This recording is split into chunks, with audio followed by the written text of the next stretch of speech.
Brothers and sisters, what is going on? This is Steel Sermon in the house, Monday evening with another video. As always, do me a favor, like, comment, subscribe. Follow me on Instagram, link in the description below.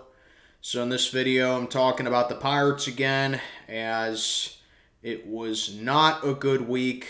Again, we go 2-4 over the course of this week, dropping 2 out of 3 to Colorado, a bad series against them, and you follow that up with dropping 2 out of 3 to a very good Baltimore Oriole team at Camden Yards in Baltimore. So the Pirates are no longer in first place. We're 22-19 as I'm recording this video right now. So, I mean, there's not much to just highlight and to be psyched about with the Pirates over the course of these last 6 games. As the offense, I mean, I don't know what's gotten into the offense, but it just seems like every single time now that this team just keeps hitting the ball, they either hit it right to a defensive guy or they're just not hitting it at all. You know? And it really is a shame because this entire month we have not had a game where we scored more than 5 runs. And it just seems like with this team, 5 is our magic number. The Pirates are 13-2 this year when we score 5 or more runs. 13-2. But the one silver lining about this streak and about this 6-game stretch since snapping the 7-game losing streak, it had to be on Mother's Day, man. It really did. If you guys have any doubts about Mitch Keller now, Mother's Day should have removed every single doubt. And there's no doubt in my mind, as this is a positive video about the Bucks. I mean, sure, there are bad aspects about this video, but overall, this is actually a good video about him. As, in my personal opinion, Mitch Keller needs to be the next guy extended with this team. I mean, this guy's been with the club since 2019, and people just seem to forget, myself included, people just kind of seem to forget who this guy used to be before, like, the tail end of last year. If you ask anyone else in this fan base, they'll say, well, Mitch Keller was just this inconsistent guy. He was throwing hanging curveballs all the time. He couldn't control the off-speed pitches. You know, his fastball wasn't getting fast enough. But now it's like I'm looking at this guy, and I swear, it's like if Greg Maddux was able to throw a 96-mile-an-hour fastball. Now, is that Mitch Keller's ceiling? Is Greg Maddux? As much as I would love that, it doesn't mean that, man. But this guy has now gone 16 consecutive scoreless innings, 13 strikeouts on Sunday against the Orioles, which is a career high for him. And it's just everything about this guy. His fastball, as I just mentioned, 96 miles an hour. The off-speed, phenomenal. Painting the corners, hitting the edges, fooling every batter he faces.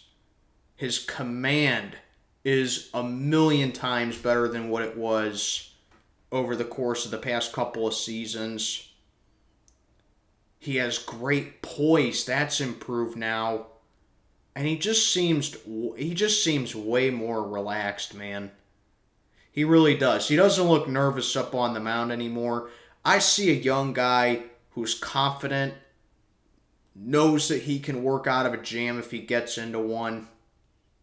And a guy who's just there to face every single batter that he can possibly retire and give his team his best chance at winning. And I think he's starting to crawl into that level to where he is the ace of this team. He really is starting to crawl to that. 5-1 on the season now for Keller, and his ERA is now 2.32. But here's my thing, okay?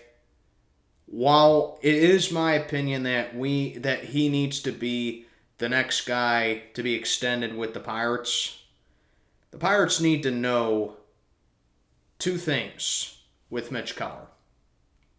And I think knowing him for 4 years now, that they can come to a good conclusion with it, because the Pirates are the only team that knows Mitch Keller better than anyone else.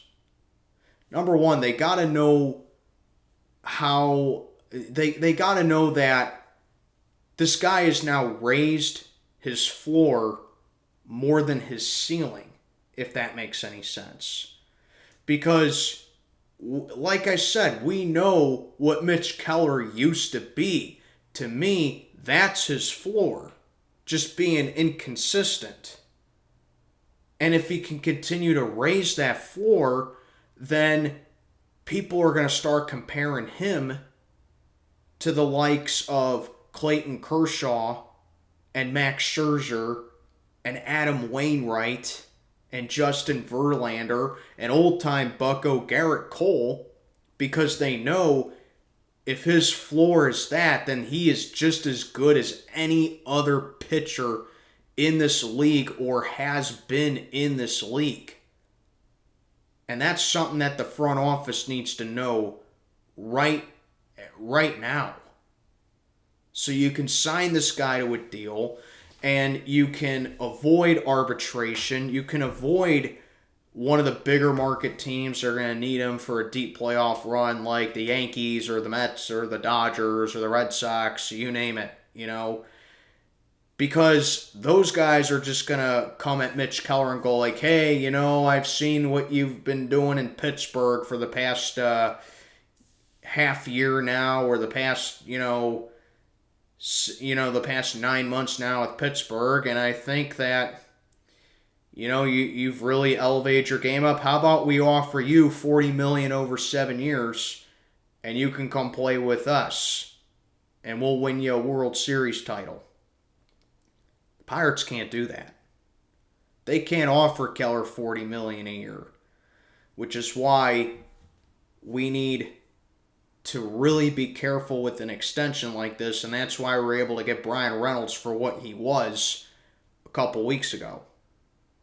So that's the first thing the Pirates need to know. And most importantly, find out what the risk is with Mitch Keller. As I said, we know what his floor is, and also we know that even if he goes out there and just has a bad game, because is he going to go out there and turn in a performance every single time like Sunday? Absolutely not.